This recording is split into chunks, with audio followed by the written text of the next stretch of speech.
नमस्कार दोस्तों, मैं दिव्यांशी गुड़ एक बार फिर हाजिर हूँ एसबीटी न्यूज की खास खबरों के साथ। पेश है आज 24 मार्च 2025 सोमवार शाम 7:15 बजे राजस्थान की बड़ी खबरें। राजस्थान में इन दिनों चतुर्थ श्रेणी भर्ती परीक्षा के लिए आवेदन प्रक्रिया शुरू हो गई है। पिछले 21 मार्च से आवेदन फॉर्म भरना शुरू हो गए हैं और इस भर्ती परीक्षा को लेकर मात्र 3 दिन में ही कुल पदों के मुकाबले 3 गुना से अधिक आवेदन अब तक जमा हो चुके हैं। चतुर्थ श्रेणी के लिए 53,739 पदों पर भर्ती होनी है। 1,74,000 आवेदन आ चुके हैं और आवेदन फॉर्म 19 अप्रैल तक भरे जाएंगे। राजस्थान कर्मचारी चयन बोर्ड द्वारा विभिन्न विभागों और कार्यालय में चतुर्थ श्रेणी कर्मचारी के लिए 52,453 पदों पर भर्ती के लिए विस्तृत विज्ञप्ति जारी की गई है।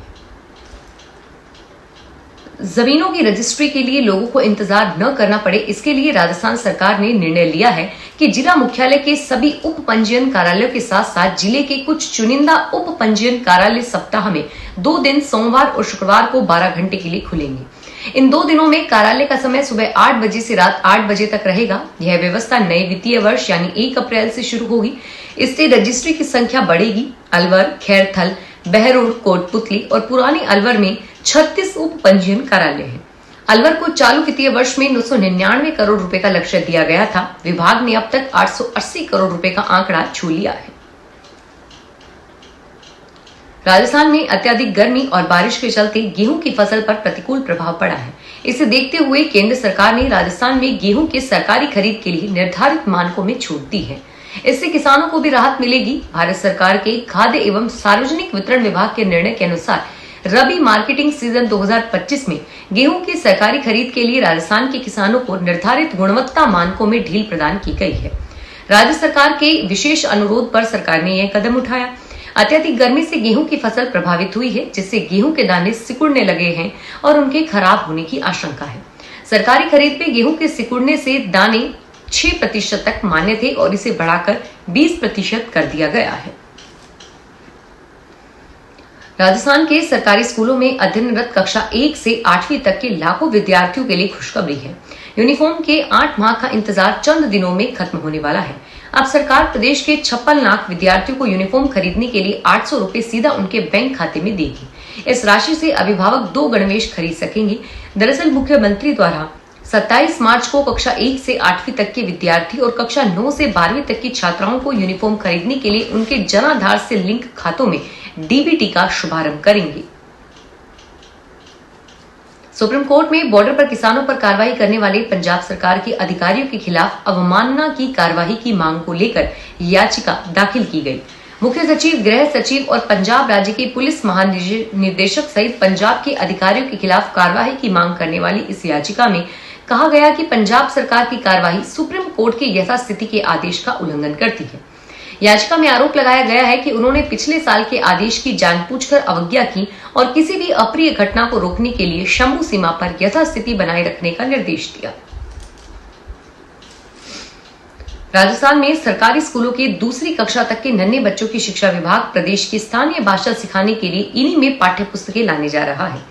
प्रदेश में अलग अलग हिस्सों में बोली जाने वाली भाषाओं के हिसाब से पुस्तकें तैयार होगी। जैसे हाड़ौती, ढूंढाड़ी, ब्रज इत्यादि भाषा में स्कूली किताबें लाने के लिए शिक्षा विभाग इसका शब्दकोश बनाने में लगा हुआ है।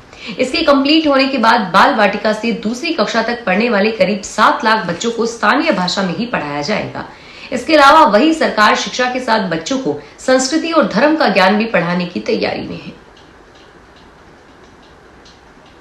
दिल्ली में कांग्रेस अध्यक्ष राहुल गांधी की अगुवाई में सोमवार को जंतर मंतर पर छात्र संगठनों ने देश भर में बेरोजगारी के मुद्दे को लेकर संसद मार्च निकाला। छात्र संगठन नेशनल एजुकेशन पॉलिसी पर यूजीसी के प्रस्तावित दिशा निर्देशों को वापस लेने और छात्र संघों की बहाल करने की मांग कर रहे हैं।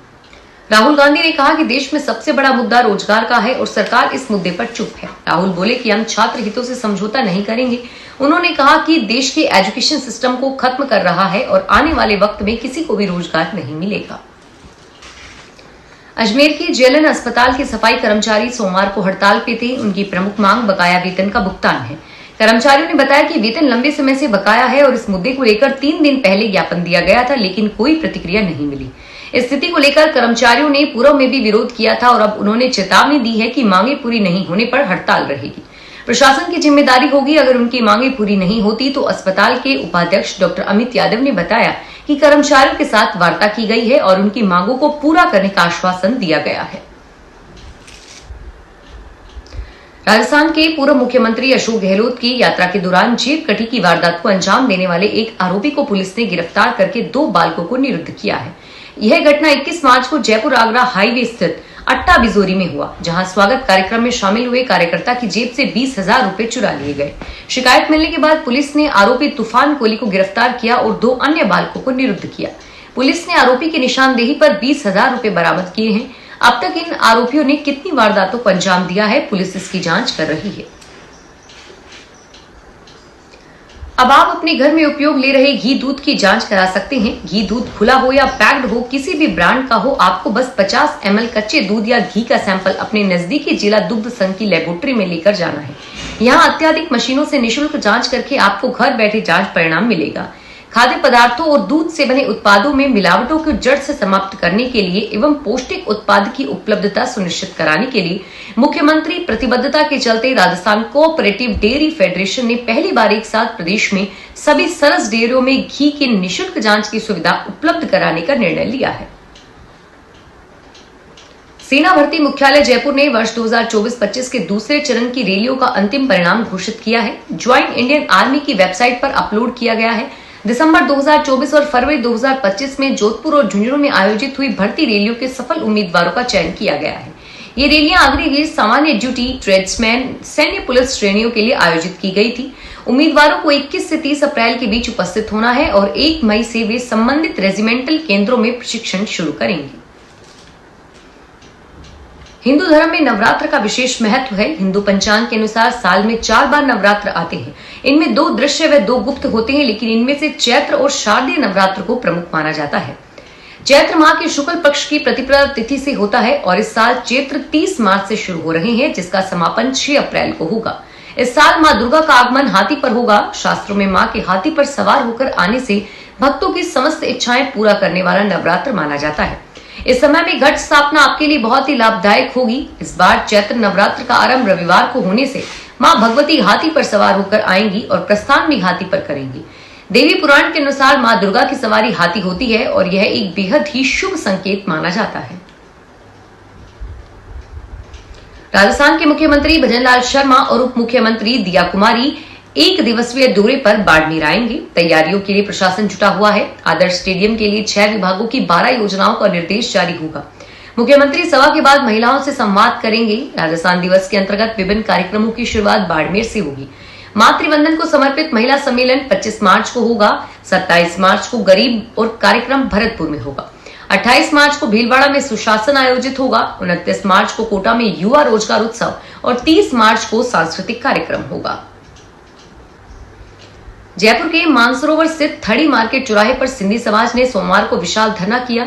सिंधी एकता मंच के नेतृत्व में सैकड़ों महिलाओं पुरुषों ने सरदार पटेल स्कूल की छात्रा दिव्या मोहनानी को न्याय दिलाने की मांग की। प्रदर्शनकारी स्कूल तक मार्च निकालते हुए स्कूल प्रशासन के खिलाफ नारेबाजी की और मान्यता रद्द करने की मांग उठाई। सुरक्षा के तहत एडिशनल एसपी ललित शर्मा और एसीपी आदित्य काकड़े और अन्य पुलिस अधिकारी भी मौजूद रहे। तुलसी त्रिलोकी और जय किशन मोदियानी ने स्कूल संचालक की गिरफ्तारी की मांग की और चेतावनी दी कि मांगे नहीं पूरे होने पर आंदोलन किया जाएगा। इस प्रदर्शन में सिंधी समाज के प्रमुख पदाधिकारियों ने भी भाग लिया। All India road transport workers के राष्ट्रीय आह्वान पर सोमवार को हनुमानगढ़ में भारत की कम्युनिस्ट पार्टी मार्क्सवादी में कार्यकर्ताओं ने चक्का जाम किया। यह विरोध मोटर व्हीकल्स एक्ट 2023 की बीएसएनएल धारा को वापस लेने की मांग को लेकर किया गया। प्रदर्शनकारियों ने भारत माता चौक पर आयोजित सभा में सरकार की नीतियों की आलोचना की। उनका कहना था कि परिवहन क्षेत्र गंभीर वित्तीय संकट से जूझ रहा है। नए एमवी एक्ट में ड्राइवर को 10 लाख की सजा और मालिक को 20 लाख रुपए तक का जुर्माना प्रस्तावित है। फिलहाल इस बुलेटिन में इतना ही और फिर हाजिर होंगे तमाम बड़ी खबरों के साथ। धन्यवाद।